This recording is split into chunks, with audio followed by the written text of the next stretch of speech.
Hello, she's Trixie and I'm Sarah, and this is our Yarn World, a place where we come to share the love of yarn crafts and all that it gives us and what we hope it gives you. We're on episode 218 today. I didn't tell her this time, so she legitimately had to look back. Yes. We are wrapping up our Situate Stress Month marathon that we've been doing. We have fun things to share with you today.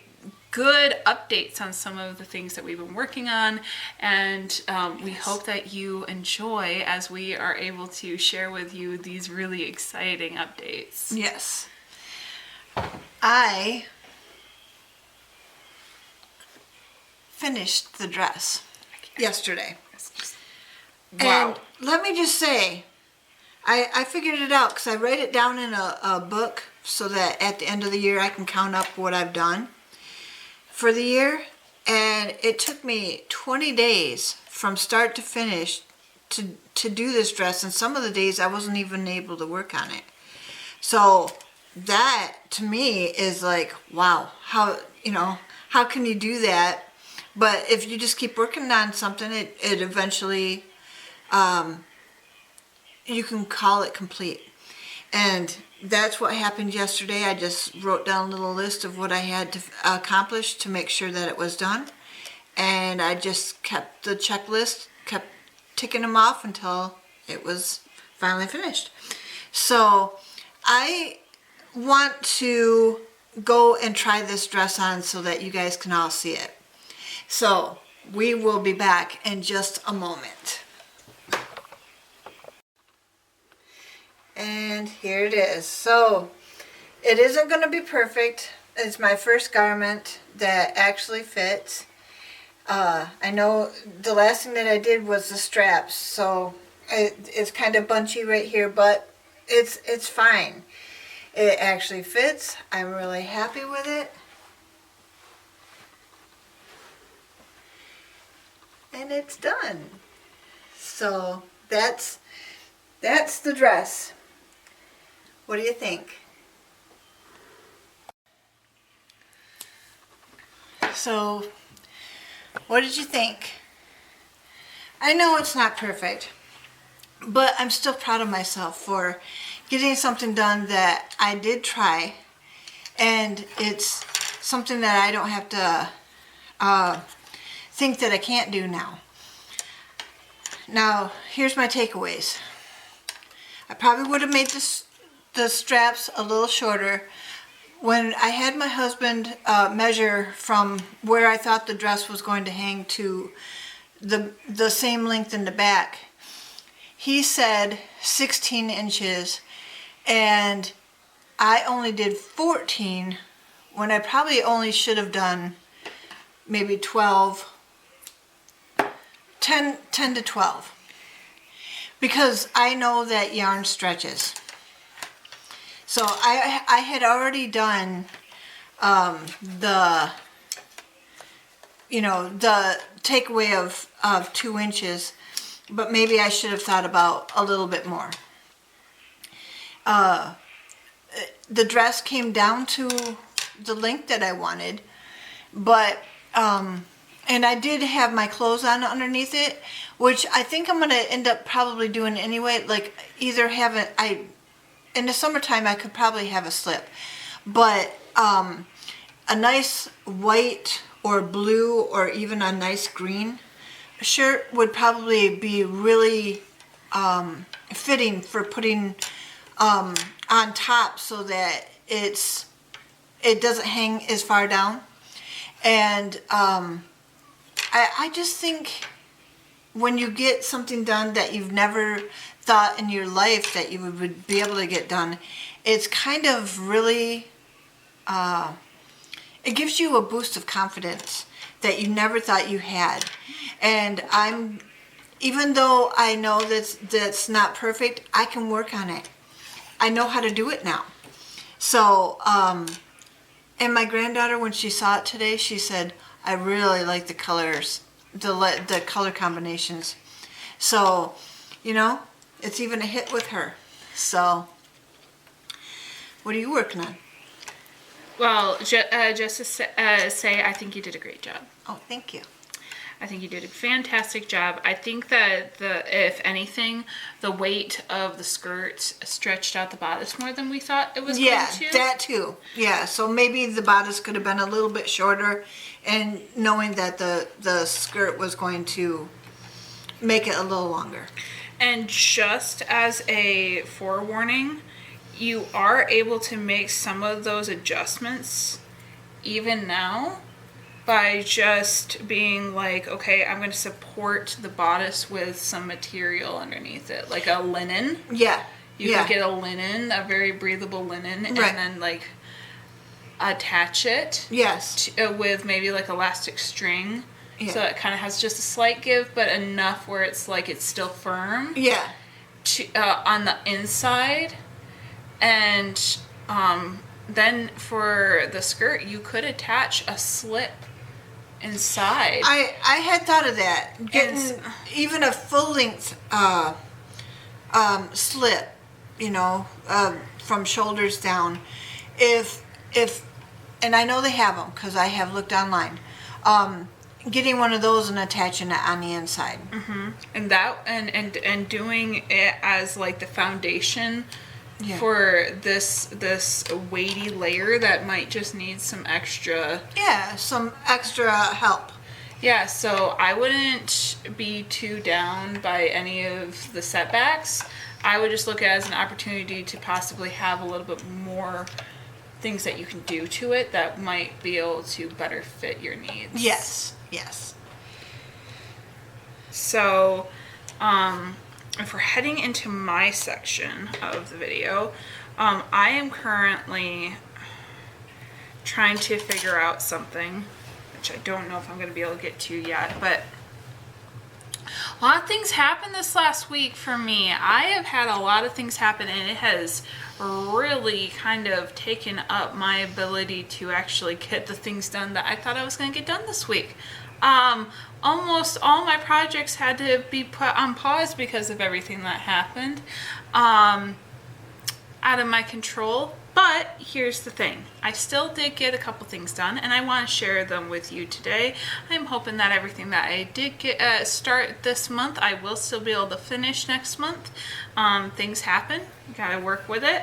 But I do have some fun things, which is one of them being, like I said, I was going to be buying a mandala, like a yarn mandala book.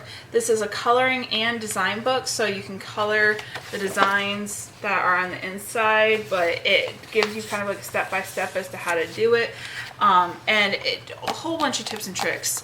End up learning that it is very common that these sort of things do have some level of significance, depending on their culture or even religion that it could be associated with.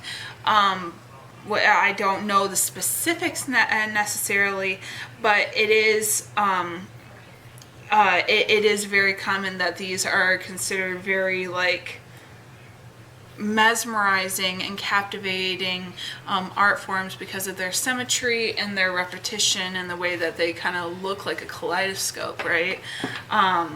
And I am really enjoying the process of making them, but I'm challenging myself with a specific design that requires more of a lattice a build.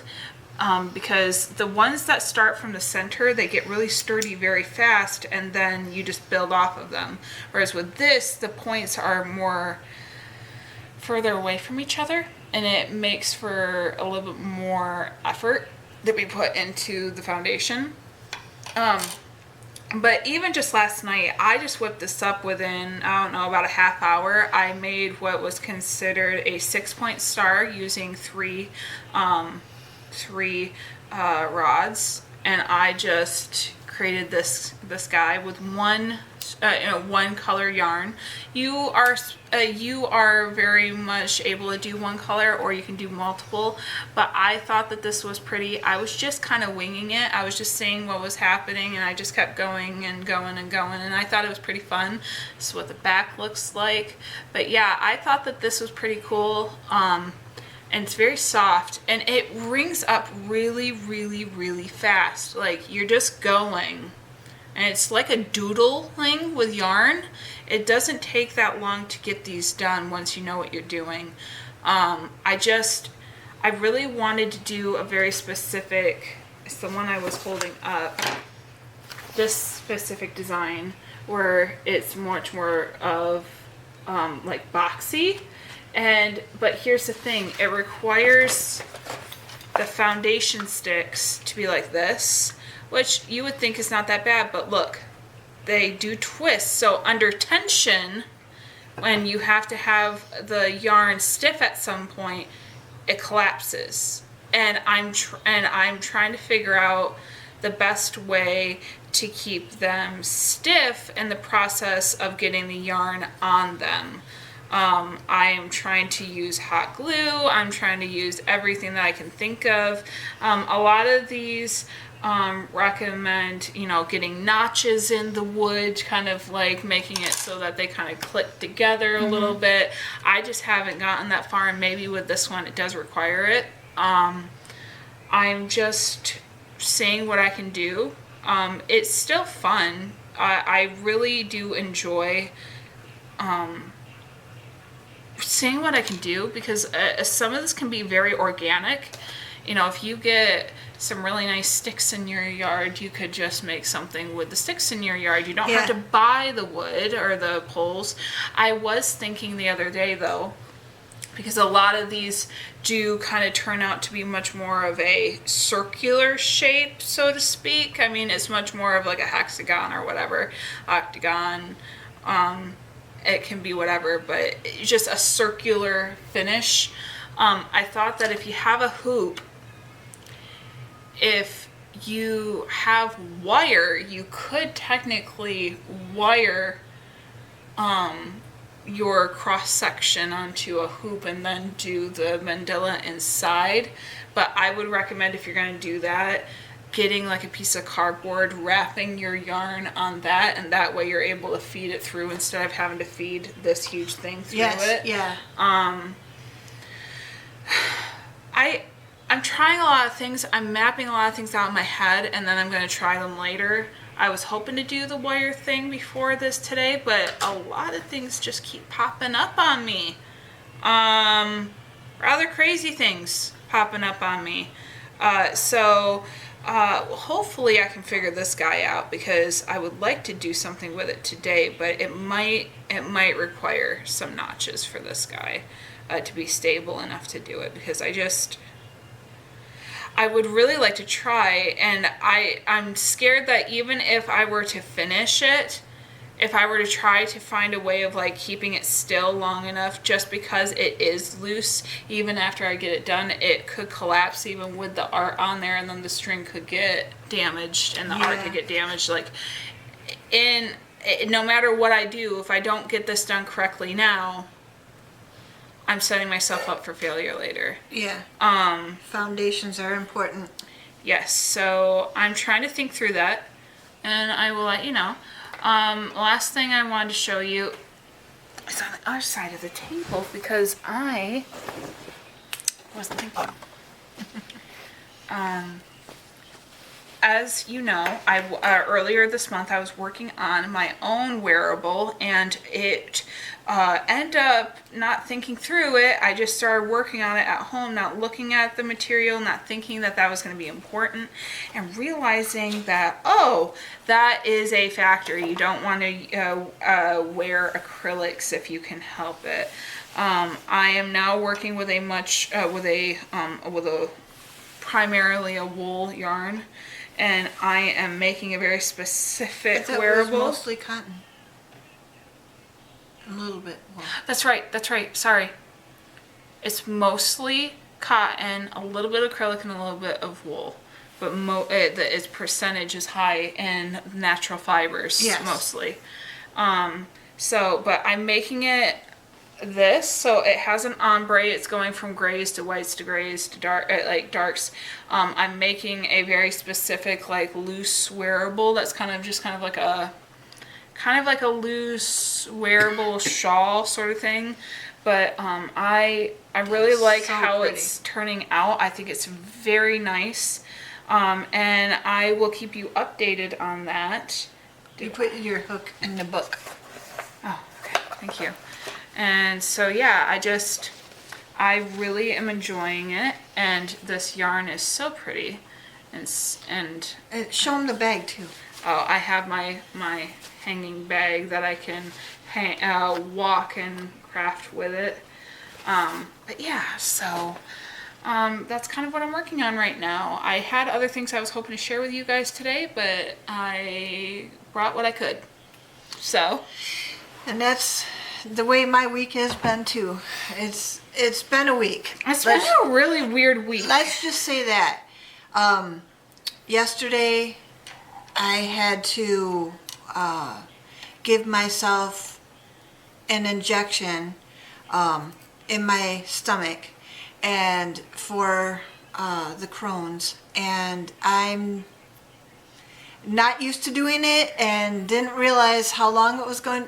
It felt like a long time. Now I know it wasn't, because when you do the injection, it has a little orange piece that comes down the window to show you how much is left of the medicine and how much is done. And it clicks at the beginning of your shot and it clicks at the end of your shot. You know when it's done. But I have never done it before. And 2 weeks ago when we were learning how to do it, the nurse did one, because I had to have 2 of them that day. The nurse did one and Sarah did the other one. And so I did it by myself, but then the rest of the day I was so tired and I had a little bit of a bellyache. But I think that's just going to be the par for the course on this particular medicine. I know that injection days are going to be tired and have a little bit of a stomach ache. Mm-hmm. And so now that I know that, I'll be ready for it. But yesterday, no matter what was going on, I still had to do the rest of the stuff that I promised that I would do. Mm-hmm. And not realizing that, I'm going to be so tired. And when I got home, I laid on the couch and just kind of laid there for a little bit and let myself just relax. And my husband comes out of his computer room and he says, "What's the matter with you?" And I said, "Nothing at all." Just needed to lay down for a second. Mm-hmm. And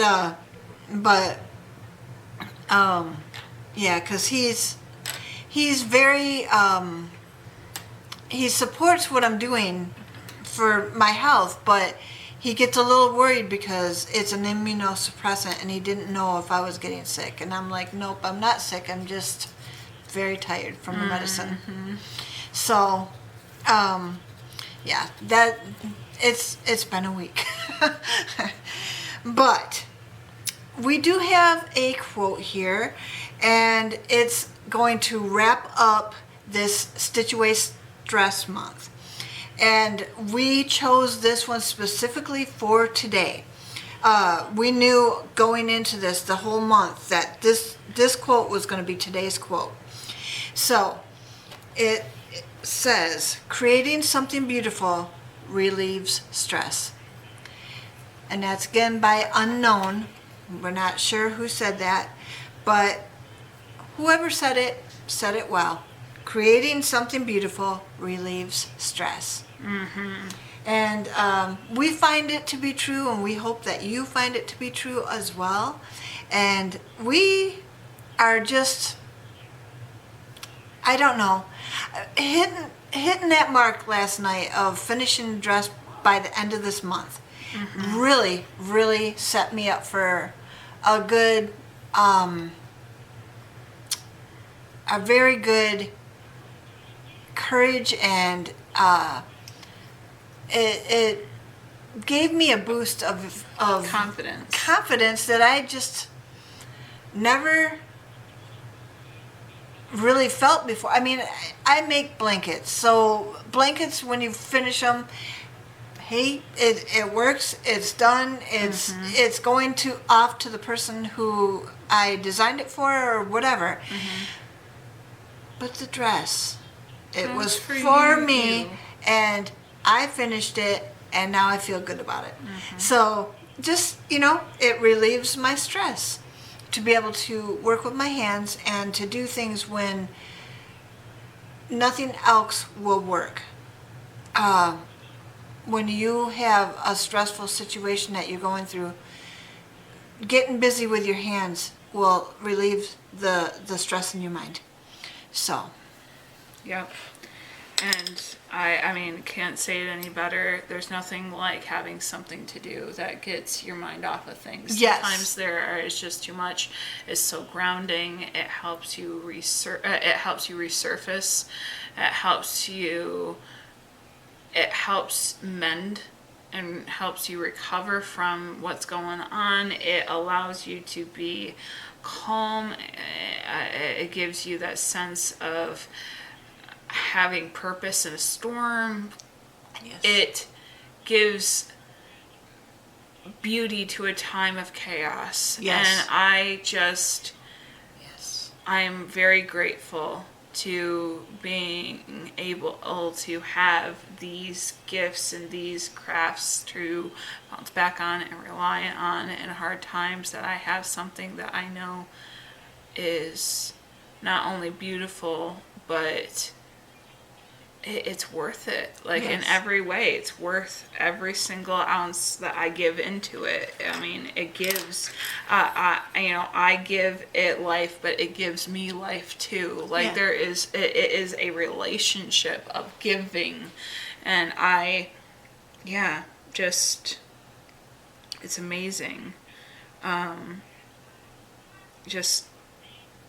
There's just nothing more true than creating something beautiful. Just relieve stress. It's just a truth. It's a constant, and I see people experience it in their own ways all the time. So, whether this is your version along with ours, or if it is some other form, just know that if you give it the opportunity, it has never let us down. Yes.